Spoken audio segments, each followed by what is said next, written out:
So we're doing the student vote, which is where all of the junior high school students just come in and they just get to vote towards the mayor, the city councilor, and the school board trustee. Adults don't give junior high students enough credit. Like, these kids are so smart.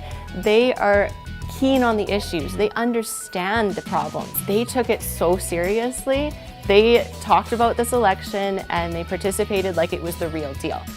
The issues that matter most to me, and I think students here, are public transportation, infills, and also I remember one candidate stated that he'd like to legalize indoor smoking, which really stands out to me since I'm asthmatic. The difficulty of voting isn't marking the X or coloring the circle, it is the research of who these people are, and we present it as these people have applied for the job, we are hiring. We learned about all the candidates for the elections and how important it was to become an informed and strategic voter. And then we took the discussion home and talked about it with our parents, and then came and voted today. The students came in and they got to use all those materials that they would see in a real election scenario, so that was really fascinating. And then we also had some of our leadership students volunteer to be the polling officers and the returning officers, so that you would have that realistic experience, and also they got the experience of connecting with the ability to volunteer and as part of a real election.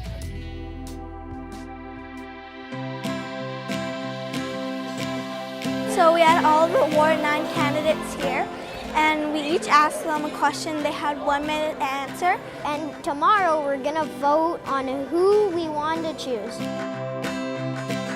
Hearing the candidates speak, I definitely turned my first thought about them around, because I've only seen them on the news and I've only seen them on papers. Now I actually seen them and I see what they want to do and what they can do.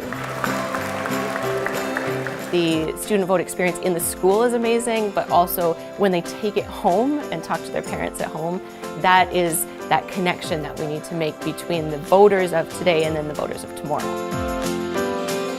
I've had a few stories of kids who actually went from getting their parents who don't vote to voting in the election, and that's really a testament to how excited and how engaged they are, is if they can convince non-voters to start voting.